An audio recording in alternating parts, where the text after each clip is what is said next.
Hello and welcome to Only Frames and welcome to our lineup elimination competition. It's the quarterfinals and match one sees Brad taking on Joe. Now this has been a random draw, so anybody can play anybody and the skill difference can be of the highest magnitude. This is like Mike Tyson fighting Warwick Davis with Warwick Davis blindfolded and having his hands tied behind his back.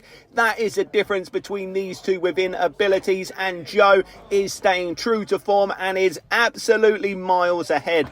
Brad still has half his balls on the table, with Joe only the one red remaining. Now, for anyone who hasn't seen any of these races before, the rules are simple. Pot all your colours and the 8 ball to win. Apart from that, there is no rules as Joe goes through to the semi-final and Brad is eliminated at the first hurdle. There has been no shocks there. As we move on to game 2, it's Steve versus Gary. Now, Steve is playing the yellows and Gary the reds. Put all your balls and the 8s to progress into the semi-final. Steve has absolutely beautiful locks, so I'm sure Gary is jealous as well as being under threat from Steve potentially knocking him out at the quarter-final stage. Steve is a real oracle. He's a fan's favourite on this channel. So many people love seeing his shots and worst shots of the month compilations, but Steve is more than that. To any of you guys who don't know him, let me make you aware of a few of the things this guy is capable of. Firstly, he has seen John Cena,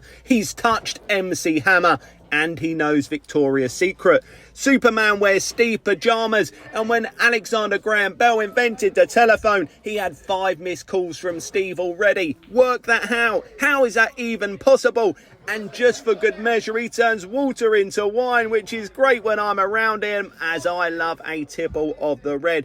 But can Steve turn a deficit into a victory? He's been behind at all points in this matchup so far as he goes to 2 balls remaining each, but Gary's got one over the hole. This is going to go down to the wire as both men start to speed up, realising what is on the line for both of these players as we come to the closing stages of this game.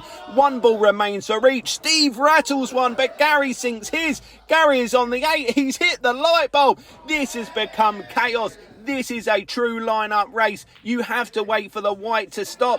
Who is going to sink this 8 first? Steve has fluked one into the middle. They both make the 8. Who is going to come out victorious as he slaps it? What is going on? Steve's blocking the cameras. Whose cue ball is who? Steve has a double to go through, but he can't make it. The 8 ball is still moving. Steve's just hitting off the cushion. He's trying to make contact, which he can't do.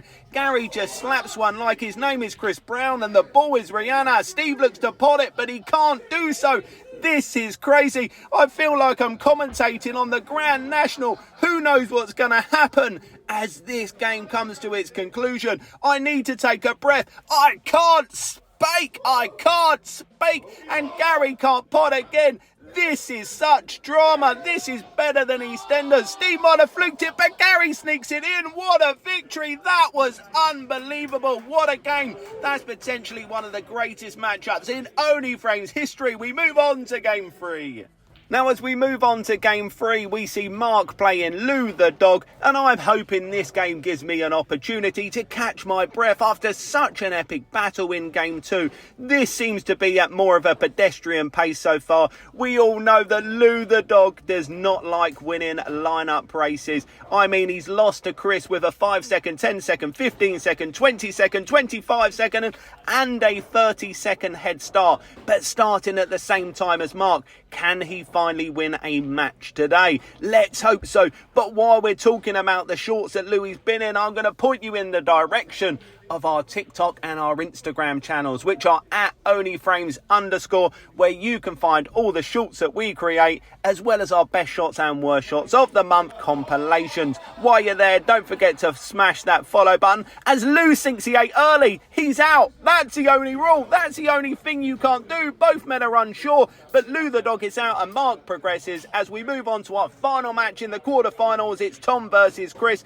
and Tom makes a good start. Now, Tom has lost to Chris every time they have played off, but Chris is forever getting lucky, and of course there has been many a contentious moment within these battles. Tom is playing the yellows as made a great start, but can he hold on to it? He normally melts like an ice cream in the desert, and Chris usually comes from behind to steal the victory, which is potentially the name of his autobiography. trophy, as Tom is currently ahead. He's 2 yellows remaining, but so does Chris now as we go to the closing stages in this game. Tom is checking the 8 ball already. Chris is in his head. I think he's about to hit it before Chris can. Now that is a good ploy. All the time the 8's moving. Chris can't pot it, but it has got in the way of Tom. It's moved Tom's ball as Tom went to hit the 8 again, but he couldn't do it. And Chris progresses into the semi-final, and Tom is gutted to have lost again. We move on. It's Joe versus Gary. It's our first semi-final, and they are underway with Joe playing the reds and Gary the yellows. Now Joe has made a lightning start as Gary turns around and uses underhand tactics. We do not condone that on Only Frames. He turned around and slapped Joe's balls. Normally he only does that in private as Chris replaces a red on the spot. I'm not sure that should have come back onto the table. I think as Gary turned around and slapped it off, that it should have stayed in the hole. But let us know your thoughts in the comments. What do you think as Gary's rocking the Nirvana t-shirt? I tell you what, it don't smell like Teen Spirit in here. It smells like Gary defecating himself. Well, he is absolutely crapping it that Joe's about to knock him out and take the money. Joe's casually walking round. Gary's running around like a headless chicken as he creates a loo ball. Joe is having the time of his life. He is just wandering around. And Gary's now slapped the cue ball into Joe. This is a disgrace. Ban him. Get him off. I want him booked for this. This is disgusting play as he waits for the cue ball. Joe's taunting him. But Gary manages to get the cue ball out in time and hit that 8 up and down the table. Joe's just waiting. He knows it's coming back down, but Gary's on his last yellow. We could have a grandstand finish, but we don't. Oh, how did that go? I can't believe it. What an ending. As we move on to semi-final 2, this has created some great games so far, and we have Mark versus Chris. Mark playing yellows and Chris the red ones.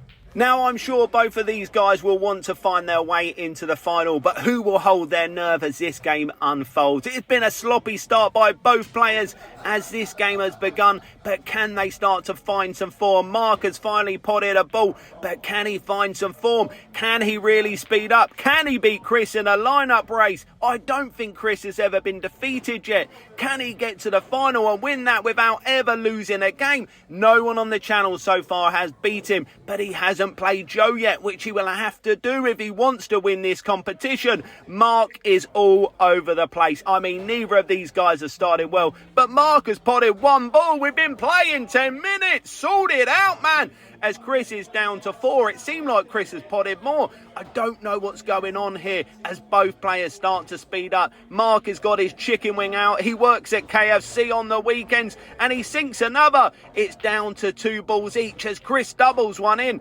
But now Chris is in prime position to really take this as Mark waddles round the table. He needs his Zimmer frame as he turns and slaps a black. He's resorting to underhand tactics. He's been watching Gary and he does it again, but he manages to put one of his own. Now Mark only has 1 remaining. Will he focus on that or the 8 ball as Chris cross doubles, but he hits the jaw. What drama! I need a breath. Why did you give me this to commentate on as both men hit the 8? But Mark's cue ball sinks in, or is it Chris's? It's Chris's and Mark has this for the victory. Surely he wins. He knocks out Chris. Chris loses a lineup race and Mark progresses to the final. Tom jumps out of his seat to hug Mark. He's over the moon. We move on to the final. It's Joe versus Mark.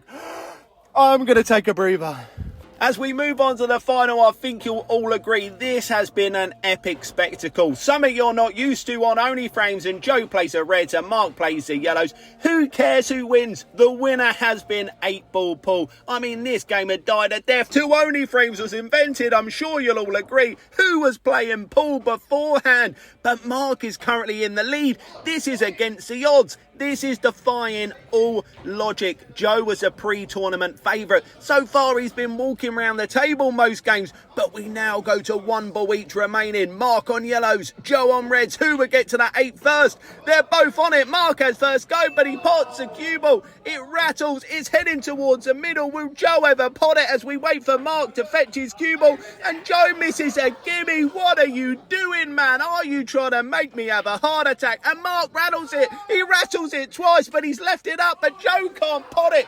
What a game. What drama. Forget the theatre. This is where you need to come for all the action as Joe misses again. Do you not like money, man? He never misses them against me. Both cue balls are in. What is going on? Whose cue ball will come out first? But the eight's on the cushion. It doesn't matter as Mark hits it long. It's going bottom right. He wins. What a shot. And what a competition. That was our line-up race knockout elimination. Thank you.